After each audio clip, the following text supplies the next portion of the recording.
تاریخی بزرگترین موتیواتور گریگ بلید. این شخص را هر کسی که نوارهای موتیواسیونی را دیده است میشناسد. بسیاریا میگویند که 1-2 دقیقه گوش کردن مسئولیت‌های او ما را به هفته یا ماه کارمان را به پیش میبرد.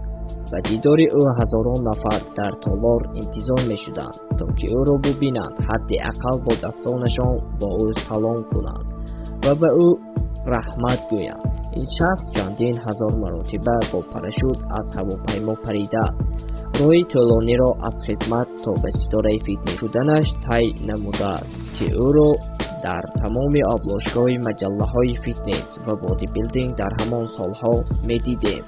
امروز گریگ بلید زنده می بود. 44 سال داشت. اگر که همان روز حادثه ناگهانی با او رخ نمیداد و از عالم هستی چشم نمی پوشید. من همین را فهمیدم که تا حال صف مخلصانش زیاد شده ایستاده است و من امروز خواستم درباره این شخص بزرگ و شما معلومات را پیشکش کنم. در جای خود به راحت نشینید. ما سر میکنیم رفتیم. سوال به میان میآید که چطور او به این مقام بزرگ رسید و کی روح او را بلند ساخت.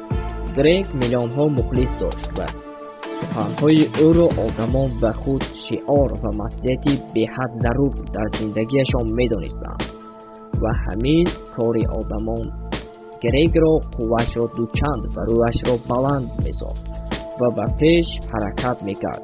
فقط همین بود که او آدمان را روحشان را بلند میبرداشت و میدانست که او کار خوبی را به انجام رسانیده ایستاده است. گریگ اساساً به آدمان یاری دادن و ساختن چیزی را دوست می‌داشت. او به همتا بود. ورزشگر رفتی کارش را به نوار می‌گرفت که او در هر جا خانه‌اش با هر اصول مشق می‌کرد. بعد از فرمایش‌های این نوار می‌فهمید که این عملش نه تنها برای ورزش بادی بیلدینگ بود. او زندگیش را چنین با ترتیب درآورده بود. گریگ هیچگاه یک مشق را 2 مرتبه تکرار نمی‌کرد. او با پاراشوت پرتایی، پنج جامپینگ و در تالار ورزش یا کوچه مشق می‌کرد. آمدن به تالار ورزش به او یک مشق کردن نبود، بلکه ترتیب روز او بود. گریگ مبارزه بردن بهر آرزویش و چطور دگرگون گشتن و به پیش رفتنش پسند بود. روزی از او پرسیدند که کدام لحظه های زندگیت فراموش نشونده بود که او در جواب گفت حالا همش در پیش است. غمگینانه است که آدمان میگویند امروز بهترین روز من بود. این بد است که شما نظر به پس و روزهای خوبتان میکنید. شما در حقیقت میخواهید کدام وقت بهتر بود؟ من میگویم همون وقتی که من در خدمت بودم. روزی در من دردی روده اوج گرفت که به من کسی یاری دادن نمیتوانست. در نزدم کسی نبود. وقتی تنها بودم انا همان لحظه ها مرا به این مقام و منزلت رسانید. من انا همان روزها را فراموش نمیکنم و بهترین روز میشمارم. من نواری را دیدم که گریگ چطور و چه خیل به این گونه موفقیت ها نائل شدنش را میگوید که او غیر چشم داشت به این مقام رسید. او همان زمان در خدمت بود که روز یک جوانی به نزد او آمده میگوید که تنه تو مثل کینو اختیار هاست و میخوای فیتنس مدل شوی. گریگ چی جواب داد؟ چطور؟ باز فیتنس مدل بدونید که شخصی که در خدمت است شنیدن چنین سخنها حیرت آور است. لیکن بعد از هفته ناگهان آن دعوتنامه را از جیبش گرفت و فکر کرد که چرا نه و همینطور یکمین بار به مجله رسمش را گرفتند که کسی این رفتارش را خوب و کسی بد میگوید و همینطور سر شد. امکانیت به همه دست میدهد و نه همه این را استفاده برده میتواند. با این همه چی تمام نشد. بعد از آنی که گریگ خدمت را تمام کرد در 27 سالگیش و ورزشگر چند بیناها را گرفته کار فیتنس مدلیش را با آن شخصانی که کار کردن میخواستند دوام داد. گریگ قد و قامت زیبا داشت. این همه بسنده نبود.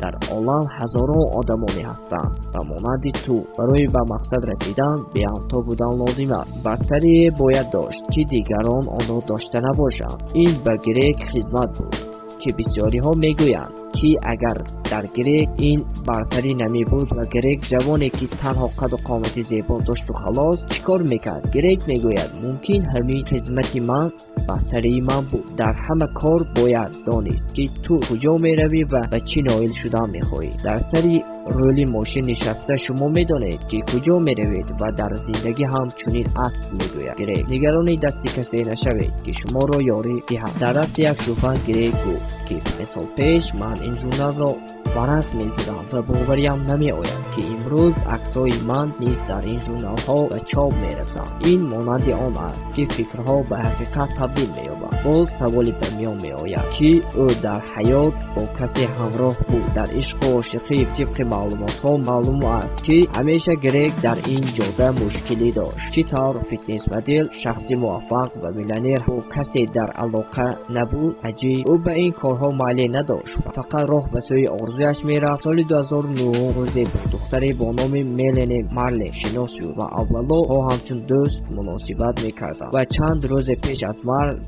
گریگ میلین به او پیشنهاد کرد که به شو با نام محبت یخی با او نوار گیرند و او راضی شد. آن شو هر دویشان اشتراک کردند و دیری نگذشته گریگ در رفت گرفتن یک نوار در قطاره راه آهن پایش میلرزد و او را قطاره پخش میکند و همین طور این دنیا را پدرود میگوید. این بزرگترین موتیواتور گریگ بلید. میدانید میلین میگوید که همان روز یک قسم من با گریگ مرده بود. میدانید این شخص کیست؟ نه، این شخص در یکی از نوارهای خود در شبکه‌های اجتماعی گفت که اگر گریگ زنده می بود و کار و فعالیتش را دوام میداد و دومی تونی رابینسون میشد. این باز دیگر جوانی با نام کریست گوزمن. بعد از هفته پس از مرگ گریگ او فکرش را آیدی گریگ بیان کرد. این جوان هر یک نوار را و سخنهای گریگ را از شبکه‌های اجتماعی پیگیری میکرد. از 18 سالگیش این جوان میگوید که من با گریگ وانه خوردم و در رفت ثبت این نوار چند صد تا پادپیسچیک داشت. اکنون ببینید که پادپیسچیکش قریب به میلیون رسیده است و در اینستاگرامش نیز چنین است. این جوان تالار ورزشی خود را دارد و چند سرپرست را نیز دارد. من این همه را برای آن گفته ایستادم که شما بدانید چقدر بسیاری از آدمان با شرافت این شخص بزرگ و موفقیت‌های بی‌نظیر کامیاب شدند. سخن یک شخصی که از پیش ندیده اید و با نصیحت‌های او تا به این روزها رسیده اید. گریگ از خود یک میراثی را به این جهان مانده رفت که بعد از مرگ او مثل درخت میوه میدهد، مثل همان به همه من و شما یاری داده ایستاده است. یعنی موتیواسیون را میراثی ابدی مانده رفت. کسی آیده این نوار فکر و اندیشه دارد در کامنتار بنویسد. آبونه شدن و لایک گذاشتن را فراموش نکنید.